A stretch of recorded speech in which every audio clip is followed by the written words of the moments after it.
자, 우리 하나님의 말씀 같이 보도록 하겠습니다. 하나님의 말씀은 누가복음 11장 29절에서 우리 36절까지의 말씀입니다. 제가 가진 성경책은 신약성경 112페이지, 113페이지인데요. 여러분 성경 펴시고 가급적 성경 펴시고요. 눈으로 읽으실 때 다 같이 자리에서 일어나셔서 저와 여러분 한 절씩 교독하도록 하겠습니다. 누가복음 11장 29절에서 36절까지의 말씀입니다. 제가 먼저 읽겠습니다. 무리가 모였을 때에 예수께서 말씀하시되 이 세대는 악한 세대라. 표적을 구하되 요나의 표적밖에는 보일 표적이 없나니 유다가 니느웨 사람들에게 표적이 온과 같이 인자도 이 세대에 그러하리라. 심판 때에 남방 여왕이 일어나 이 세대 사람을 정죄하리니 이는 그가 솔로몬의 지혜로운 말을 들으려고 땅끝에서 왔음이거니와 솔로몬보다 더 큰 이가 여기 있으며 심판 때에 니느웨 사람들이 일어나 이 세대 사람을 정죄하리니 이는 그들이 요나의 전도를 듣고 회개하였음이거니와 요나보다 더 큰 이가 여기 있느니라. 누구든지 등불을 켜서 속에나 말 아래에 두지 아니하고 등경 위에 두나니 이는 들어가는 자로 그 빛을 보게 하려 함이라. 내 몸에 불을 듭니다. 내일 성하면 온몸이 밝을 것이요 만일 나쁘면 내 몸도 어두우리라. 그러므로 내 속에 있는 빛이 어둡지 아니한가 보라. 내 온몸이 밝아 조금도 어두운 데가 없으면 등불의 빛이 너를 비출 때와 같이 온전히 밝으리라 하시니라. 아멘. 아멘. 다 같이 자리에 앉으셔서 잠깐 기도하도록 하겠습니다. 하나님 아버지 감사합니다. 하나님, 이 시간에 하나님의 말씀을 우리가 들으려고 하는데 우리는 우둔하여서 이 성경의 말씀을 그냥 읽을 때 잘 깨닫지 못하지만 이 시간에 성령께서 우리 마음 가운데 찾아와 주사 성령님께서 가르쳐 주시고 성령님께서 깨닫게 하여 주시고 또 성령님께서 우리로 하여금 믿음으로 결단하며 나아갈 수 있도록 인도하여 주옵소서. 감사드리며 예수 그리스도의 이름으로 기도합니다. 아멘. 아멘. 자, 오늘은 내 몸의 등불은 눈이라 라는 제목으로 말씀을 나누기를 원합니다. 이 제목이 어디서 왔냐면요, 오늘 본문 가운데 34절을 보시면 주님께서 하신 말씀이에요. 주님께서 뭐라고 말씀하셨냐면 내 몸의 등불은 눈이라 이렇게 말씀하시거든요. 그래서 그 말씀을 그대로 제목으로 인용했는데 그렇기 때문에 오늘 우리는 주님이 이 말씀을 하신 이유가 뭘까, 그리고 주님이 말씀하신 이 말씀의 뜻은 어떤 것일까에 대해서 좀 생각해 보려고 합니다. 먼저 우리는 왜 주님께서 이 말씀을 하시게 되셨을까 하는 그 주님의 의식의 흐름과 그 배경을 좀 생각해 보지 않을 수가 없는데요. 그것은 바로 우리가 지난주에 살펴봤던 바로 앞에 있는 본문을 살펴보면 클루가 나옵니다. 지난주 말씀을 잠깐 되짚어서 생각을 해보면요, 예수님은 말 못하게 하는 귀신에 들린 사람을 쫓아내 주셨습니다. 그런데 그 장면을 목격한 사람들이 세 가지의 종류의 반응이 있었어요. 첫 번째는 뭐냐면 그 장면을 보고 놀랍게 여긴 사람, 14절에 나오고요. 두 번째는 어떤 사람들은 그가 귀신의 왕 바알세불을 힘입어서 귀신을 쫓아낸 것이다 라고 반응하는 사람들이 있었습니다. 그리고 세 번째 반응이 바로 16절에 나오는데 우리 16절 한번 같이 볼게요. 시작.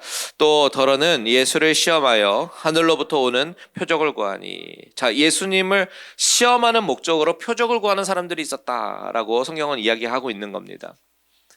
그러니까 그 지난주에 말씀은요, 두 번째 반응을 한 사람들, 그러니까 바알세불을 힘입어가지고 귀신을 쫓아낸 거 아니냐라고 반응한 사람들에 대해서 예수님께서 어떻게 대답하시고 어떻게 반응하셨는지에 대해서 우리가 살펴본 것이 지난주에 말씀인 것이죠.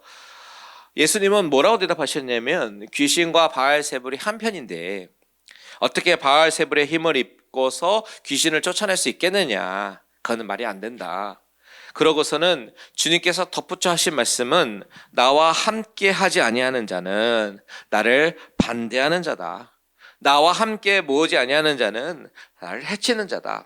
그러니까 예수님의 편에 선 자, 그리고 예수님의 반대편에 선 자, 이렇게 구분해서 말씀하시는 것이었어요.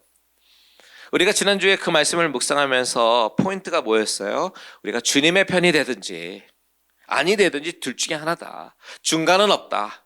그 주제로 말씀을 나눴죠. 즉 다시 말씀드리면 주님은 귀신 쫓은 장면을 본 사람들의 세 가지 반응 가운데 지난주 말씀은 두 번째 사람들의 반응에 대한 반응이었고, 그리고 오늘 우리가 살펴볼 말씀은 그 무리의 세 번째 반응, 그러니까 예수님을 시험하면서 하늘로부터 표적을 구하는 사람들에 대한 반응이 오늘 저와 여러분이 읽은 본문의 말씀의 내용이다라는 거예요. 이 스트럭처를 알고 본문을 보면 이해하기가 좀 더 쉬울 것 같아서 제가 설명해 드렸습니다. 자, 사람들이 예수님을 시험했대요. 어떻게 해요? 표적을 보여달라고요. 표적을 구했다라는 겁니다. 그렇다면 표적을 구하는 것이 왜 예수님을 어떻게 시험하는 것일까? 우리가 의문점이 생깁니다. 먼저 이 표적이라는 단어를 보면 이 표적이라는 단어의 헬라어 원어는 세메이온이라는 단어가 쓰여 있습니다. 여러분 많이 익숙하신 분들도 있을 겁니다. 기억나십니까? 요한복음 강해할 때 참 많이 설명해 드렸던 단어죠. 신약 성경에서 세메이온이라는 단어가 쓰였을 때는 그냥 단순한 기적이 아니에요. 세메이온에서 영어 사인이라는 단어가 나왔는데 사인, 신호라는 거죠. 즉 뭔가 구별해주는 신호예요. 그래서 세메이온 표적이라고 얘기할 때는 사람들이 하늘로부터 오는 표적을 구했다라고 하는 것은 당신이 하나님의 아들이라는 그런 사인을 내게 보여달라. 그것을 증명해봐라. 귀신의 힘을 빌려서 기적을 베푸는 것이 아니라면 하나님의 능력으로 기적을 베푼다는 건데 그것을 표적을 통해서 증명해봐라. 사인을 요청하고 있다는 겁니다. 근데 여러분 사실 이 증명은 주님이 이미 여러 차례 많이 증명을 해 오셨습니다. 이미 여러 차례 당신이 하나님의 아들이심을 증거를 여러 가지 기적을 통해서 말씀 선포를 통해서 드러내셨어요. 그런데 그럼에도 불구하고 이 사람들은 그 많은 기적을 보고서도 믿지 못했다라는 겁니다. 그 무리가 바로 이렇게 세 번째로 반응하던 사람들이었다는 겁니다. 그렇다면 이런 무리들에게 오늘 본문에서 주님은 어떻게 반응하십니까? 오늘 본문 29절을 먼저 같이 읽어보겠습니다. 29절 시작. 무리가 모였을 때에 예수께서 말씀하시되 이 세대는 악한 세대라. 표적을 구하되 요나의 표적밖에는 보일 표적이 없나니. 자, 주님은 그렇게 반응한 사람들을 향해서 뭐라고 말씀하시냐면 이 세대는 악한 세대다라고 말씀하셔요. 예수님이 이미 수차례 기적을 보여주시고 하나님의 권능을 드러내셨는데도 불구하고 그것을 보고도 믿지 않는 그 세대는 악한 세대다라는 겁니다. 이 사람들이 왜 하나님의 권능을 직접 눈으로 봐놓고선도 믿지 못할까요? 왜냐하면 사람은요 똑같은 것을 봐도 자기가 보고 싶은 것만 보고 자기가 믿고 싶은 것만 믿고 자기가 듣고 싶은 것만 듣는 그런 경향이 있기 때문입니다. 사실 우리도 가끔 그러잖아요. 우리도 듣고 싶은 것만 골라서 듣고 그렇게 해석하고 싶은 대로 해석하고 그런 경향이 있습니다. 내가 유리한 대로 해석합니다. 그것이 우리의 현실이고 그것은 우리도 악한 세대임을 증명하는 것이다 라는 거예요. 여러분 이 사람들을 볼까요? 이 사람들도 예수님이 하나님의 아들이심을 수차례 증거하셨음에도 불구하고 그것을 다르게 본 겁니다. 인정하지 않은 거예요. 여러분 우리가 이 자리에 예배를 드리러 나와 있는데 그것은 저와 여러분이 예수를 믿기 때문에 이 자리에 나와 있는 것이라고 저는 믿습니다. 그런데 이것 자체가 표적이에요. 사실은 하나님의 살아계심이 증거되는 현장이다라는 말씀입니다. 우리 중에는요 어쩌면 마지못해서 나온 사람도 있을지도 모르고요, 혹은 믿음 때문이 아니라 사람들과 교제 만나는 게 좋아서 나오신 분이 계실 수도 있고 아니면 다른 이유로 나오신 분이 계실 수도 있습니다. 그런데 여러분 설사 그렇다고 하더라도 내가 이 자리에 있는 것 자체가 기적이다라는 사실을 여러분 아십니까? 제가 자주 드리는 말씀이 있는데 내가 이 자리에 내 의지를 가지고 내 두 발로 내가 운전해서 나온 것 같지만 사실 그 뒤에는 보이지 않는 하나님의 손길, 즉 하나님의 섭리가 나를 움직여서 이 자리에 오게 하셨다라는 그 사실을 우리는 인정하고 알아야 합니다. 제가 이렇게 말씀드리면 어떤 사람은 아니 그러면 내가 로봇입니까?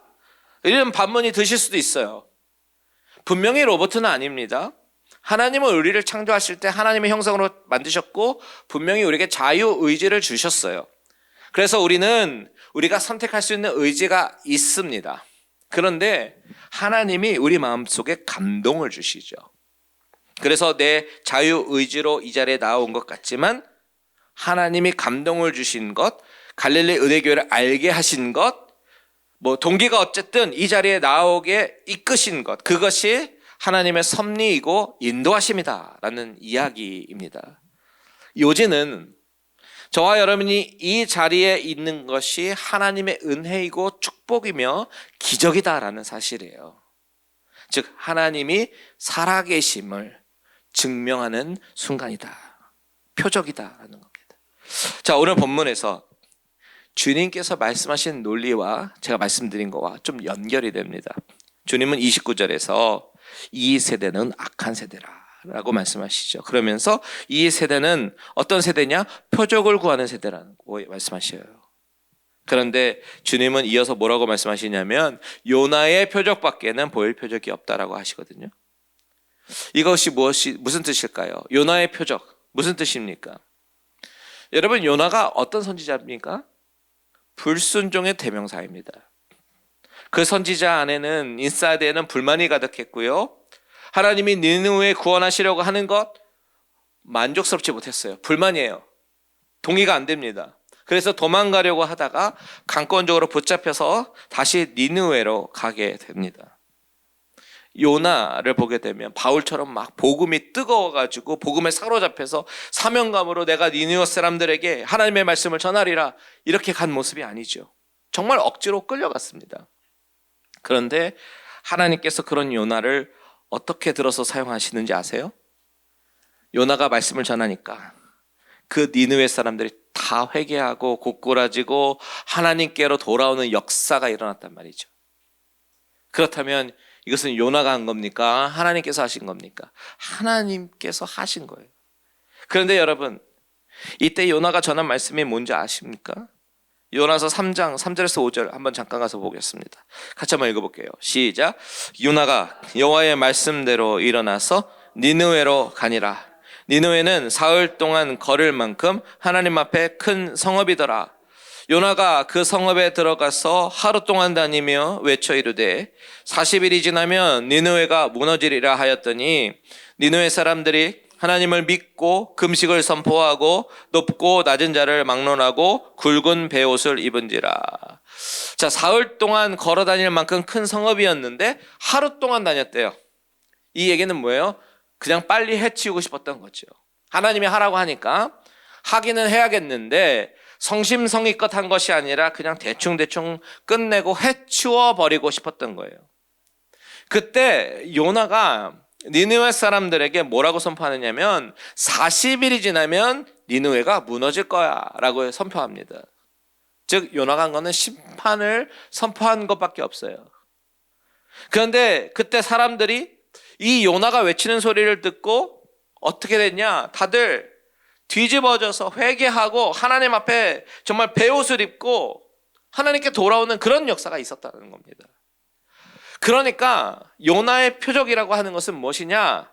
불평불만이 가득 차고 하기 싫어하는 일을 억지로 하던 자격 없는 선지자 요나가 회개 선포를 하고 심판 선언을 했을 때에 사람들이 그 말씀을 듣고 순종하고 회개한 그 장면이 바로 기적 중의 기적이고 표적 중의 표적이라는 겁니다. 즉 하나님께서 살아계신 증거다. 하나님의 능력에 대한 선포, 기적이다. 그 얘기를 하고 계시는 거예요. 요나 같은 사람도 하나님이 사용하셔서 하나님이 살아계심을 나타내는 그런 기적 중의 기적, 본문의 말씀대로 표적이라고 하는 건데, 여러분, 저와 여러분, 나와 같은 죄인이 복음을 들을 수 있는 것이 기적이고 예수를 알게 되는 것이 기적이고, 또한 나 같은 죄인을 사용하셔서 때로는 복음을 전하게 하시는 것도 기적 중에 기적인 줄 믿으시기 바랍니다. 이것이 표적이라는 겁니다. 즉 하나님이 살아계시는 그것이 증거되는 표적이라는 거예요. 그런데 오늘 본문에서 주님이 말씀하시는 논리는 아니 요나 같은 사람도 하나님이 사용하시고 사람들이 회개하며 돌아오는데 사용하시는데 그게 기적인데 하물며 하나님의 백성 유대인들은 하나님의 아들 예수 그리스도께서 직접 회개를 선포하심에도 불구하고 회개하지 않았다는 거죠. 그렇기 때문에 너희들은 악한 세대다라고 말씀하시는 거예요. 그리고 또 한 가지 예를 드시죠. 바로 남방 여왕. 성경을 보시면 아시겠지만 이 남방 여왕은 시바 여왕을 말하는 겁니다. 역대기하와 열왕기 상에 등장하는 인물인데 이 여왕은요 이스라엘의 왕 솔로몬의 명성을 들었어요. 정말 지혜로운 사람입니다. 그런데 그 지혜가 하나님께서 주셨다더라 그 소문을 들은 것이죠. 그래서 궁금해서 그것을 확인하기 위해서 솔로몬에게 직접 찾아갔는데 자 열왕기 상 10장 1절 한번 잠깐 보겠습니다. 같이 한번 읽어볼게요. 시작. 스바의 여왕이 여호와의 이름으로 말미암은 솔로몬의 명성을 듣고 와서 어려운 문제로 그를 시험하고자 하여. 자 여러분 솔로몬의 명성이라는 단어 보이시죠? 그리고 그 앞에 중요한 수식어가 붙습니다. 바로 여호와의 이름으로 말미암은 이라는 수식어예요. 시바의 여왕이 들은 그 소문에는 여호와라는 그 신이 솔로몬에게 지혜를 준다더라. 그래서 그것이 얼마나 뛰어난 지혜인지 사실인지 아닌지 확인하고 싶어서 어려운 문제를 가지고 찾아갔다라고 말하고 있는 것이죠. 그래서 실제로 만났습니다. 이야기를 많이 나눴습니다. 시험도 하고 어려운 문제도 내본 거예요. 그리고 나서 이 여인이 어떤 결론을 내렸는지 아세요? 자, 열왕기상 10장 9절 한번 보십시오. 같이 있습니다. 시작. 당신의 하나님 여호와를 송축할지로다. 여호와께서 당신을 기뻐하사 이스라엘 왕위에 올리셨고 여호와께서 영원히 이스라엘을 사랑하심으로 당신을 세워 왕으로 삼아 정의와 공의를 행하게 하셨도다 하고 이 여왕이 하나님을 인정할 수밖에 없었던 겁니다. 여호와 하나님이 참되신 하나님이십니다. 그 여호와 하나님은 찬송을 받아 마땅하십니다. 이렇게 고백을 하고 있는 거예요.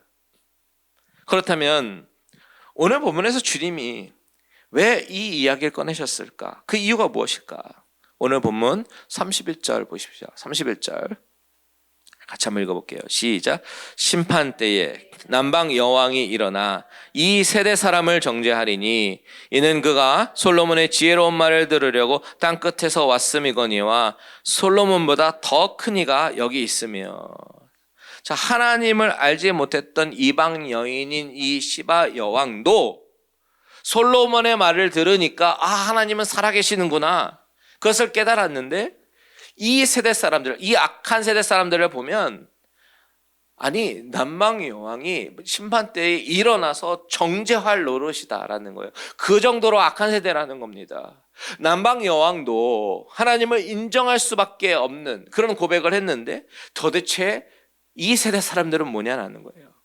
솔로몬의 지혜보다 더 큰 말씀이 하나님의 말씀인데 그 말씀이 나에게 있고 요나보다 더 크신 이가 바로 난데 내가 여기 있음에도 불구하고 너희는 도대체 무엇을 보고 무엇을 믿고 너는 어떤 하나님을 바라보고 있느냐라고 예수님이 질문하시는 것이죠.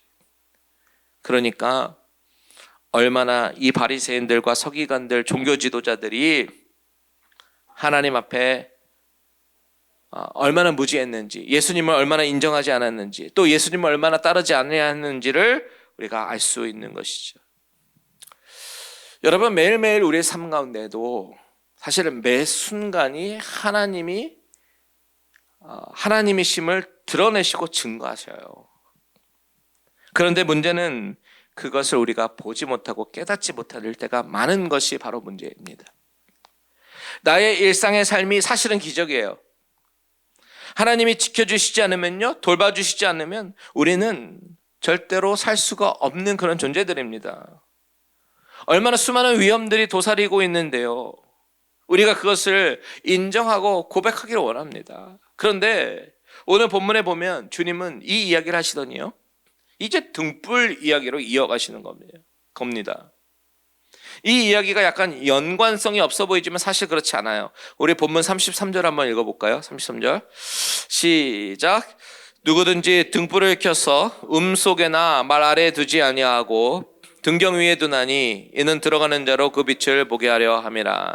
자, 등불이라고 하는 것은 움막 속에나 말 아래에 두는 것이 아니라는 거죠. 잘 보이도록 등경 위에 두는 것이다. 근데 여러분, 이 흐름으로 봤을 때에 주님께서 말씀하시려고 하는 요지가 무엇이겠습니까? 바로 이 악한 세대예요. 예수를 보고 깨달아야 된다라는 거예요.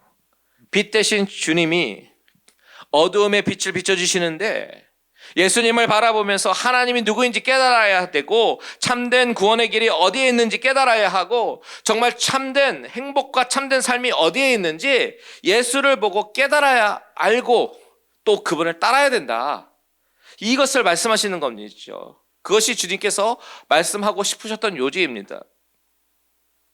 여러분, 어쩌면 우리는요 매일매일 표적을 보면서 또 하나님께 또 표적을 보여주십시오 이렇게 구하는 이 어리석은 사람들의 모습과 똑같을지도 모르겠어요. 그런데 주님은 이미 빛을 비춰주셨습니다. 그리고 하나님을 알게 하셨죠. 자연 계시를 통해서 알려주셨고 또 특별 계시인 성경을 통해서도 알려주셨습니다. 그 하나님을 보라라는 거예요. 세메이언, 표적을 보라. 마치 사인에 간판에 불을 딱 켜니까 그 간판에 불이 들어오면서 그 간판은 하나님을 가리키는 것 같은 그 위대하신 하나님을 바라보라. 손가락으로 가리키고 계시는 겁니다. 그런데 문제는 무엇이냐? 내가 그것을 볼 수 있는 눈이 어두워져 있는 것이 문제입니다. 깨닫지 못하는 것이 문제라는 거죠. 그래서 주님은 이렇게 말씀하십니다. 34절을 다 같이 읽어볼게요. 34절 시작. 내 몸의 등불은 눈이라. 내 눈이 성하면 온 몸이 밝을 것이요 만일 나쁘면 내 몸도 어두우리라. 자, 오늘 설교 제목이 나옵니다. 내 몸의 등불은 눈이라. 이것이 무슨 말이냐면 저는 이 예수님께서 이것을 설명하기 위해서 즉 등불을 눈에 비유하시는 이 비유가요 상당히 과학적이구나 그런 생각을 했어요. 그러면 여러분이 지금 제 얼굴을 볼 수 있는 이유는 바로 빛 때문입니다. 만약에 우리가 새벽 3시에 불을 다 끄고 여기 모였다고 상상을 해보면 우리는 서로 볼 수 없을 겁니다. 우리의 눈은 어떻게 되어 있냐면 빛이 있어야지만 서로 보는데 빛이 아주 조금이라도 있으면요 우리 눈은 최대한 홍채를 열어서 빛을 흡수합니다. 아마 사진 찍으시는 분은 잘 아시겠지만 조리개를 열면 빛이 최대한 들어와서 그 작은 빛이라도 그것으로 인해서 사진을 찍게 되는데 그 역할을 하는 게 홍채거든요. 그리고 망막은 그 빛을 전기 자극으로 바꿔서 뇌로 신호를 보냅니다. 그러면서 이것이 어떤 사물이구나라는 것을 인식하는 거예요. 그러니까 빛은 내 눈에 들어와서 피사체를 구별하려고 하기도 하는 그런 거죠. 그래서 빛이 비추면 내 눈으로도 빛이 들어오고 그리고 물체에 빛을 비추면서 그것이 반사돼서 내 눈에 다시 들어오는 그런 파장으로 인해서 우리가 볼 수가 있게 되는 거예요. 그렇기 때문에 빛이 있어도 우리의 눈이 나쁘면 어떻게 됩니까? 볼 수가 없는 겁니다. 빛이 아무리 확실해도 우리의 눈이 나쁘면 볼 수가 없어요. 즉 우리가 보기 위해서는 두 가지가 필요한데 하나는 빛이고 하나는 내 눈도 좋아야 되는 겁니다. 주님이 오늘 본문 말씀에서 내 몸의 등불은 눈이다. 너의 눈이 성하면 온 몸이 밝을 것이요 만일 나쁘면 내 몸도 어두우리라. 이 말씀은요 눈은 몸의 한 부분으로서 빛을 이제 흡수하고 포착하는 기관인데 하지만 만약에 눈에 이상이 있다면 아무리 밝은 빛을 비춘다고 하더라도 그 빛을 이용할 수 없다는 것입니다. 그러니까 예수님께서 말씀하시는 것은 뭐예요? 인간에게는 두 가지 상태의 눈이 있다는 거예요. 첫 번째는 건강한 눈, 건강해서 제 기능을 다하는 눈이라는 거죠.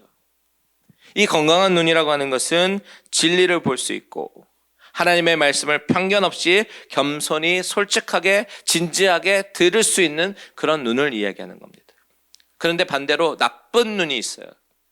오늘 34절에 보니까 나쁘다라는 이 단어가 나오는데 이 단어는요, 사실 언어적으로 보면 evil이라는 뜻이 있습니다. 악함. 이 단어가 29절에도 나와요. 악한 세대라고 비판하실 때와 동일한 단어가 쓰여집니다. 그러니까 눈이 나쁘다면 악해서 빛을 왜곡하고 거부하는 그런 사람을 이야기하는 거예요. 빛이 아무리 강렬해도 눈이 상하면 그 빛이 주는 유익을 전혀 누릴 수가 없어요. 이와 마찬가지로 말씀을 겸손하게 받아들이는 사람은 어떻게 되겠습니까? 그 빛을 충분히 이용해서 내가 지금 현재 어디에 있는지, 내가 어디로 가야 되는지, 어떤 일을 해야 되는지를 다 알 수 있게 하는 것이죠. 그것이 빛의 유익이고 그 유익을 충분히 누릴 수 있는 것이 그리고 건강한 눈을 가진 사람이다라는 거죠. 그런데 눈이 나쁘게 되면 어떻게 되겠습니까? 다른 기관이 아무리 멀쩡해도 눈이 나쁘면 온 몸이 전체가 다 고통을 받으면서 어둠에 있어야 하는 것입니다. 자, 여러분, 주님이 지금 이 말씀을 하시면서 당시 1차 청중이었던 유대인들과 오늘날 이 시대의 2차 청중으로 이 말씀을 바라보는 저와 여러분에게 동시에 도전을 주십니다. 어떻게 말씀을 하시냐? 35절입니다. 35절 한번 보십시오. 같이 읽습니다. 시작. 그러므로 내 속에 있는 빛이 어둡지 아니한가 보라. 당시 1차 청중이었던 유대인들은 사실 예수님의 인격과 훌륭한 가르침을 경험한 사람들이에요. 능력도 보았습니다. 기적도 맛보았습니다. 말하자면 예수님을 통해서 비춰진 강렬한 빛을 맛본 사람들이었다는 거예요. 그런데 많은 사람들이 그분이 바로 하나님께서 보내신 독생자 예수 그리스도임을 알지 못했죠. 기적은 봤습니다. 놀라긴 했어요. 그런데 말씀을 받아들이지 않았어요. 귀신이 떠나가는 것 보았습니다. 그런데 바알세불이 한 거 아니냐라고 생각했습니다. 근데 여러분, 우리는 어떻습니까? 우리 가운데에서도 예수님에 대해서 놀라는 첫 번째 부류의 사람들이 있을 것이고, 두 번째 부류 사람들처럼 진실을 왜곡하고 이것은 성경이 꾸며낸 얘기 아니야 라고 생각하는 사람들도 있을 수 있을 겁니다. 시니컬하고 의심 많은 그런 종류의 사람들이겠죠. 또한 세 번째 종류의 사람들, 눈이 어두워서 보지 못하면서 빛이 없다라고 생각하는 사람들이 있을지도 모르겠습니다. 그러면서 더 많은 표적을 보여달라고, 그러면 믿겠다고 말씀하시는 분이 계실지도 모르겠어요. 그런데 여러분, 하나님은요, 이보다 더 분명한 빛을 우리에게 보내주신 적이 없죠. 그 빛이 무엇입니까? 하나님의 독생자의 빛, 바로 그 아들 그리스도를 우리 가운데 보내주셨습니다. 다음 주면 우리가 이제 성탄 예배로 예배를 드리는데요, 우리 예수님은 우리 빛 가운데 오셨습니다. 온 천지 만물을 창조하신 하나님이 피조물이고 잿덩어리인 저와 여러분의 죄를 해결하시기 위해서 인간의 몸을 입으신 날이 바로 성탄절이다라는 거죠.